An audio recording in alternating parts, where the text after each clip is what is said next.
Hi friends, ఈరోజు topic వచ్చేసి కాటన్ని machinery తోటి రీసైకిల్గా మన బెడ్లో ఉన్న కాటన్ని రీసైకిల్ చేసుకొని మళ్ళీ ఎలా యూజ్ చేసుకోవాలని. ఇది కాటన్ మిషన్. కాటన్లో ఉన్నటి వేస్ట్ని తీసేసి దాన్ని రీసైకిల్ చేసి మళ్ళీ యూజ్ చేసుకోవడానికి యూజ్ అయ్యే మిషన్ ఇది. దీంతో మనం ఎలా అంటే దీంట్లో కాటన్ వేయగానే దీంట్లో మొత్తం ఈ ఓల్ నుంచి కాటన్ వేయాలి. ఈ ఓల్ నుంచి వచ్చిన కాటన్ని మనం మొత్తం ఫ్రెష్గా ఎయిర్ ప్రెషర్ తోటి ఈ బెల్ట్ తిరుగుతున్న మోటార్ తోటి బయటికి ఎయిర్ ప్రెషర్ తోటి ఆ కాటన్ అనేది బయటికి వస్తుంది. ఈ విధంగా అది ఆ కాటన్ అనేది బయటికి రావడం జరుగుతుంది. కాటన్ బయటికి వచ్చిన కొద్దీ అది ప్యూర్ అవుతుంది. ప్యూర్ అయ్యి మంచిగా ఫిల్టర్ అవుతుంది. అంటే మంచిగా న్యూ కాటన్ లెక్క మెరిసిపోతుంది. దాంట్లో ఉన్న డస్ట్ అంతా పోతుంది. నెక్స్ట్ ఈ మిషనరీలో ఏంటిదంటే ఈ మిషనరీ తోటి మనం తెలుసుకోవాల్సింది ఏంటిదంటే దీని బాడీ పార్ట్ చూడాలి. ఈ బాడీ పార్ట్ నుంచి ఎలా కనెక్షన్ మోటార్ నుంచి స్విచ్ బోర్డ్ తోటి మనం వైర్ కనెక్షన్ పెట్టుకొని ఇదంతా కనెక్టివ్ పెట్టుకొని మనం చూసుకోవాలి.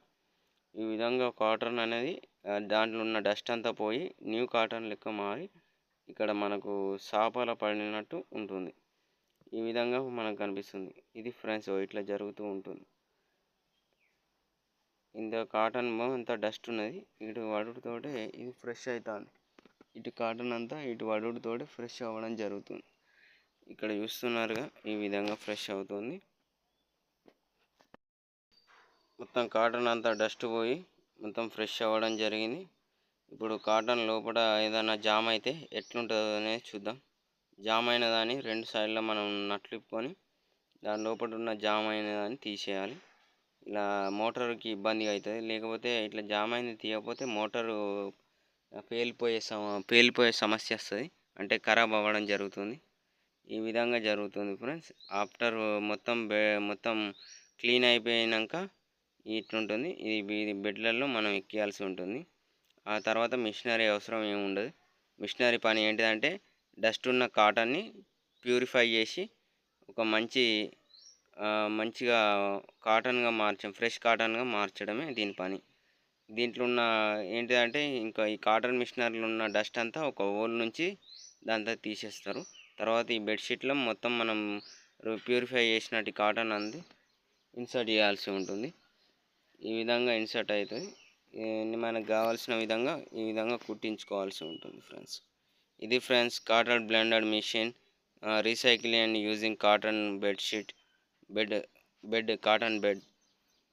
ఇది ఫ్రెండ్స్ నాకు తెలిసిన విషయం. దీనికి కావాల్సింది మనకు సీజరు, ఇంకా ఈ దారం ఉంటుంది. బెడ్షీట్లని అంటే బెడ్కి సంబంధించిన షీట్లకు కుట్టేటి దారం సపరేట్ ఉంటుంది. దాంతో ఇంకా పెద్ద నీడిల్ కావాలి. దాంతో మనం ఈ వర్క్ చేసుకోవాలి. తర్వాత కాటన్ ఇన్సర్ట్ చేయాల్సి ఉంటుంది. ఇన్సర్ట్ అయిన కాటన్ తోటి మనకు మంచిగా బెడ్ అనేది తయారవుతుంది. ఈ విధంగా బెడ్ అనేది తయారవుతుంది ఫ్రెండ్స్. Bye friends, bye. ఇది ఫ్రెండ్స్ నాకు తెలిసిన విశేషాలు. మీకు కనుక నచ్చితే లైక్ చేయండి, షేర్ చేయండి, లైక్ చేయండి ఫ్రెండ్స్. అప్పుడప్పుడు వీళ్ళు మనకు స్ట్రీట్లో కూడా ఈ కాటన్ బెడ్ రిపేర్ చేయడం, రీసైకిల్ చేసేవారు మనకు కనిపిస్తూ ఉంటారు. ఇది friends, bye friends, bye. Stitching process చూడండి. దారం స్టిచ్చింగ్ అనేది ఈ విధంగా జరుగుతూ ఉంటుంది. ఫ్రెండ్స్. స్టిచ్చింగ్ తోటి మొత్తం బెడ్ అనేది ఒక స్టాండర్డ్కి వస్తుంది. కూర్చున్నా కానీ కాటన్ ఎటు జరగకుండా ఉంటుంది. ఇది ఫ్రెండ్స్ దీని గురించి. Bye friends, bye.